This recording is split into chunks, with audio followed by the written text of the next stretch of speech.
1971 के बाद पहली बार पाकिस्तान से बांग्लादेश एक सीधा समुद्री रास्ता खुल गया है। 11 नवंबर 2024 को पाकिस्तान के कराची बंदरगाह से एक कार्गो वेसल दरअसल बांग्लादेश के चिट्टगांव बंदरगाह तक सीधे समुद्री रास्ते से पहुंचा है। और माना जा रहा है कि ये भारत को घेरने की एक साजिश है, क्योंकि शेख हसीना के सत्ता के हटने के बाद से ही भारत और बांग्लादेश की विदेश नीति में काफी तेजी से परिवर्तन हो रहा है। ये भी माना जा रहा है कि दरअसल बांग्लादेश और पाकिस्तान के बीच में ये जो नया समुद्री समझौता है, ये भारत की सुरक्षा और अर्थव्यवस्था के लिए एक बहुत बड़ा खतरा हो सकता है।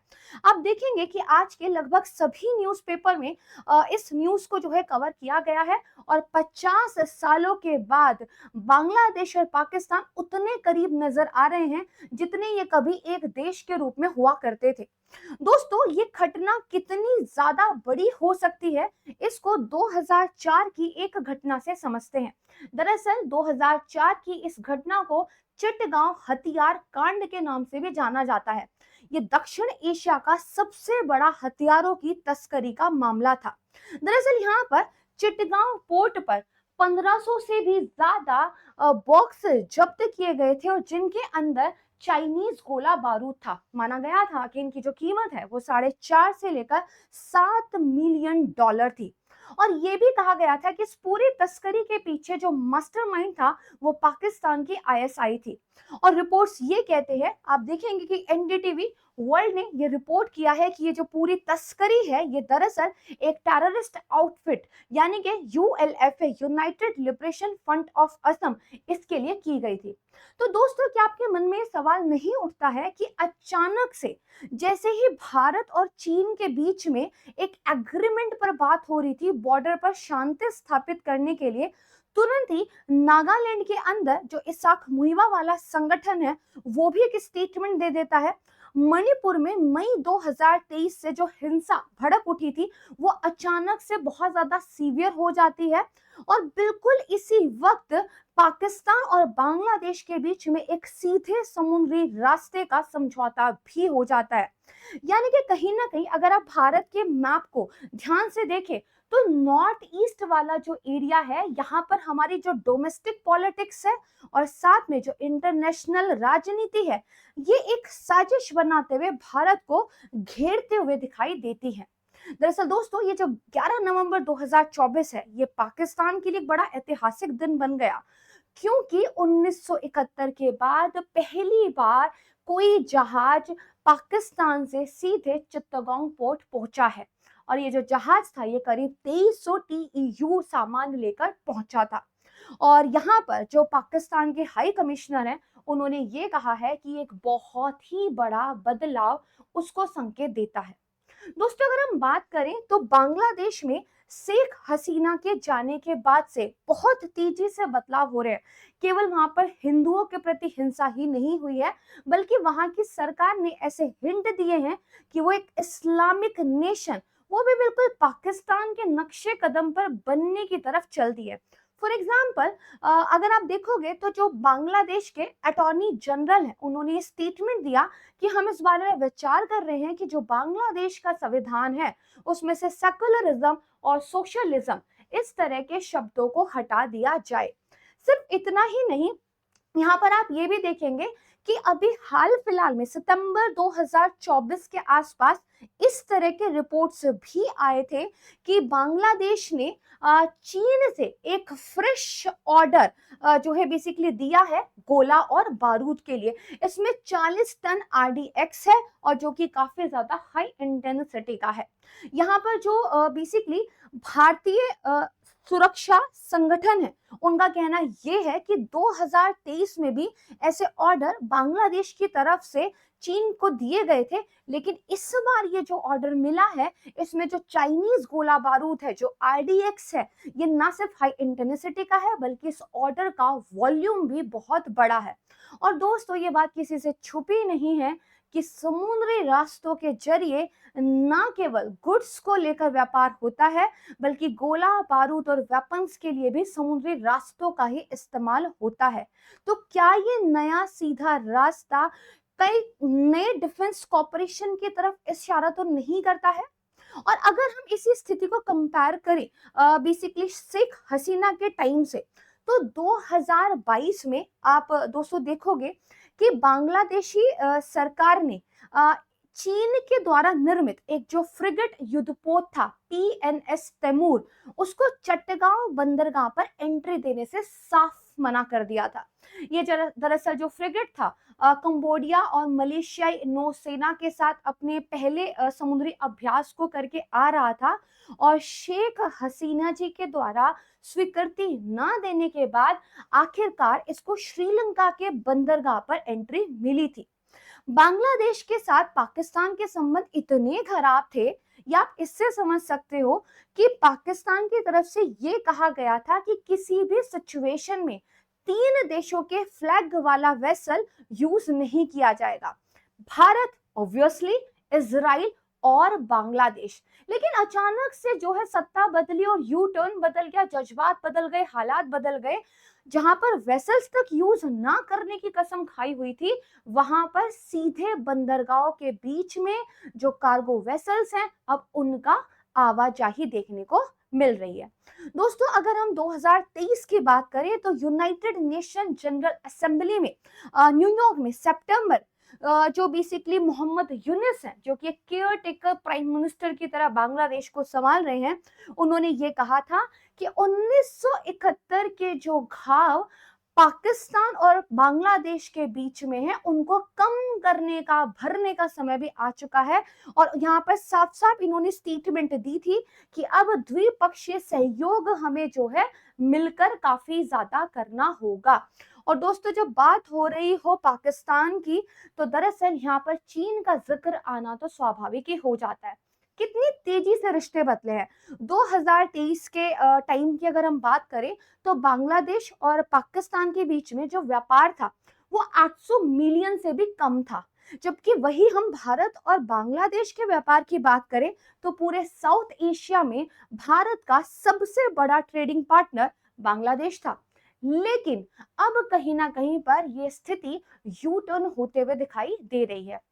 2024 में पाकिस्तान की तरफ से यह भी ऐलान किया गया था कि अब बांग्लादेशी नागरिकों को पाकिस्तानी यात्रा के लिए वीजा की फीस नहीं देनी होगी। यानी कि कहीं ना कहीं संबंधों को और करीब लाने की पूरी कोशिश यहाँ पर जो है की जा रही है। सोचिए, अगर हमारे पड़ोसी देश एक दूसरे के साथ समुद्री रास्तों को जोड़कर एक नया रास्ता बना ले, जिसमें कि वो भारत को कंप्लीटली बाईपास कर दे, तो क्या ये सिर्फ व्यापार के लिए है या फिर इसके पीछे कोई गहरी साजिश छिपी हुई है? क्योंकि आप देखोगे कि जो पाकिस्तान के हाई कमिश्नर है वो बड़े खुश हैं इस बात से, और यहाँ पर भारत की तरफ से ये चिंता जाहिर की जा रही है कि दरअसल ये फिर से एक आतंकी नेटवर्क का पुनर्जीवन हो सकता है।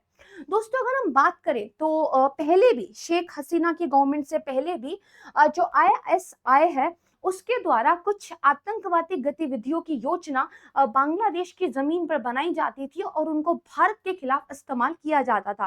क्योंकि भारत और बांग्लादेश के बीच में हम 4000 किलोमीटर से भी ज्यादा की जो सीमा है वो साझा करते हैं, हमारा बॉर्डर काफी ज्यादा पोरस है। लेकिन शेख हसीना की गवर्नमेंट आने के बाद इस तरह की गतिविधियों को बैन कर दिया गया था। इस तरह के जो ग्रुप्स थे उनको बेसिकली वहां से हटा दिया गया था और लीडर्स को जेल में डाल दिया गया था। लेकिन अब अचानक से ये जो एक्टिविटी यहाँ पर इंक्रीज हुई है, अब इससे लगता है कि जो पूर्वोत्तर के राज्य हैं यानी कि नॉर्थ ईस्ट, वहां पर फिर से घुसपैठ की तैयारियां शायद जो है पड़ोसी मुल्कों के द्वारा की जा रही है। दोस्तों, सिर्फ सिक्योरिटी एंगल ही यहाँ पे नहीं आता, यहाँ पे बेसिकली अर्थव्यवस्था की भी बात है। देखिए, जो बेसिकली पाकिस्तान और भारत एक दूसरे के बेसिकली करीब थे, अब दूर जा रहे हैं, तो चीन पाकिस्तान और बांग्लादेश को अपनी बेल्ट एंड रोड इनिशिएटिव में ज्यादा एक्टिवली इस्तेमाल कर सकता है। और दरअसल कहीं ना कहीं ये भी हो सकता है कि बांग्लादेश को जो बेसिकली सीपेक है यानी कि चाइना पाकिस्तान इकोनॉमिक कॉरिडोर, उसके जरिए भी जोड़ा जा सकता है। इससे ना सिर्फ पाकिस्तान बांग्लादेश चीन के व्यापार प्रवाह में वृद्धि होगी, बल्कि इससे दक्षिण एशिया में भारत की स्थिति काफी कमजोर हो सकती है। जहां पहले पाकिस्तान और बांग्लादेश में व्यापार तीसरे देश के जरिए सिंगापुर या फिर बेसिकली कोलंबो के रास्ते से होता था, अब ये आपस में सीधे कनेक्ट यहाँ पर कर लेंगे। यानी कि ये दरअसल जो चीन की स्ट्रिंग ऑफ पर्ल नीति है, ये उसके लिए भी चीन के काम आ सकता है। ना सिर्फ ये भारत का क्षेत्रीय प्रभाव कमजोर करेगा बे ऑफ बंगाल में, बल्कि ये भारत के लिए भारत के मार्केट को भी कमजोर यहाँ पर कर सकता है। यहाँ पर चीन, पाकिस्तान और बांग्लादेश मिलकर एक नया व्यापारिक ब्लॉक भी बना सकते हैं, और जहां व्यापार में भारत की भौगोलिक स्थिति उसको पहले लाभ देती थी, अब इस नए कनेक्शन से वो यहाँ पर कमजोर हो सकता है। दोस्तों, ये जो रास्ता है ये दरअसल पाकिस्तान और बांग्लादेश के बीच में एक नया भरोसा जो कायम हुआ है उसकी ओर संकेत करता है। और कितनी ही बार जो मोहम्मद यूनुस हैं वो ये बता चुके हैं कि हम इस्लामाबाद के साथ 1971 के समय जो भी हुआ था उसको भुलाकर एक नई दोस्ती की शुरुआत करने वाले हैं। दोस्तों, आपको याद होगा 25 मार्च 1971 का ऑपरेशन सर्च लाइट, यहाँ पर जो पाकिस्तान की बेसिकली सेना थी, उन्होंने दरअसल जो बंगाली जनता थी उनकी डिमांड को दबाने के लिए बहुत ज्यादा शोषण किया था। करोड़ों लोगों को भारत में जो है यहाँ पर शरण लेनी पड़ी थी, और उसके बाद भारत ने जो है बेसिकली यहाँ पर एक दखल दिया था।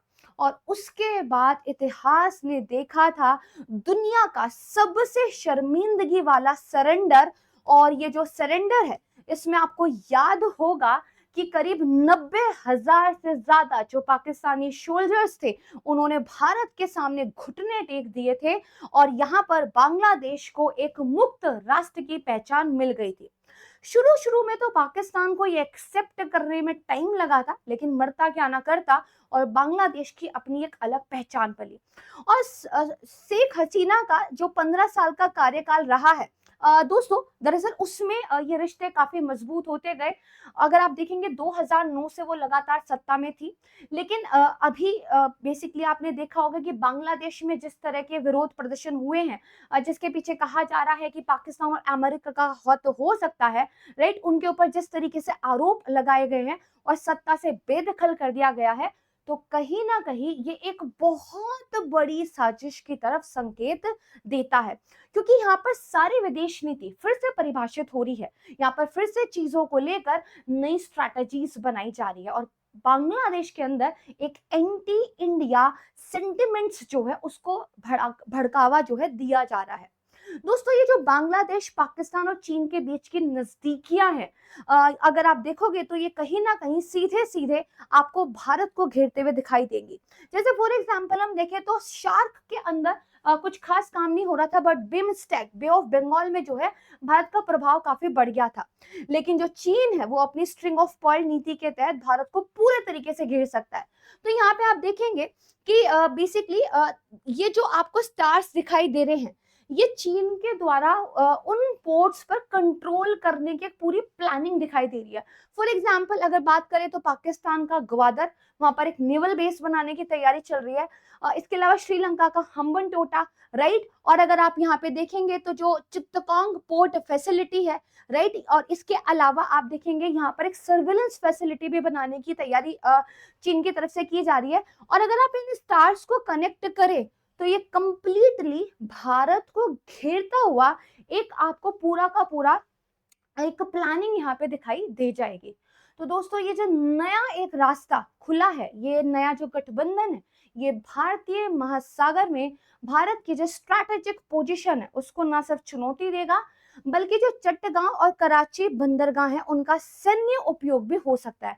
फिलहाल ये दोनों बंदरगाह व्यापारिक गतिविधियों के लिए इस्तेमाल किए जा रहे हैं, बट भविष्य में इनका इस्तेमाल सैन्य उद्देश्यों के लिए भी हो सकता है। और कहीं ना कहीं चीन की तरफ से जो इंडियन ओशन रीजन में अपनी नेवल स्थिति बनाने की कोशिश की जा रही है, ये उसको भी पुख्ता करेगा, और ये भारत की नेवी के लिए एक बहुत बड़ी चुनौती है।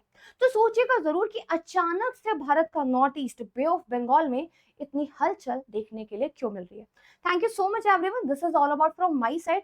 आई होप आपको ये सेशन पसंद आया होगा, और आप मुझे मेरे Telegram channel Prachi ma'am text book पर ज्वाइन कर सकते हैं। प्लीज कमेंट सेक्शन में अपनी फीडबैक दीजिएगा। क्या आपको वास्तव में लगता है कि ये सभी घटनाएं आपस में मिली हुई हैं? थैंक यू सो मच, गर्व से कहिए जय हिंद।